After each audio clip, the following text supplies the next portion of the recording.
आष्टा पोलिसांनी बागणी येथे झालेल्या चोरीच्या गुन्ह्याचा अवघ्या 2 दिवसात छडा लावत उल्लेखनीय कामगिरी केली आहे।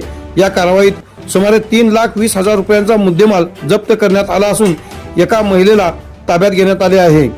बागणी येथील बस स्थानकामध्ये 13 जुलै 2026 रोजी कमलापूर येथील सविता भरत खरात यांच्या पर्समधून रोख रक्कम आणि सोन्याचे दागिने चोरीला गेले होते।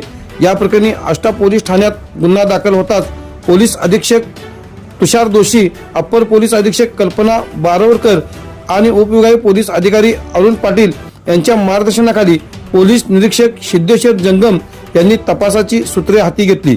गोपनीय माहितीच्या आधारे आष्टा एसटी स्टँड परिसरात सापळा रचून विमल अनंत काकडे व 45 हिला ताब्यात घेण्यात आले।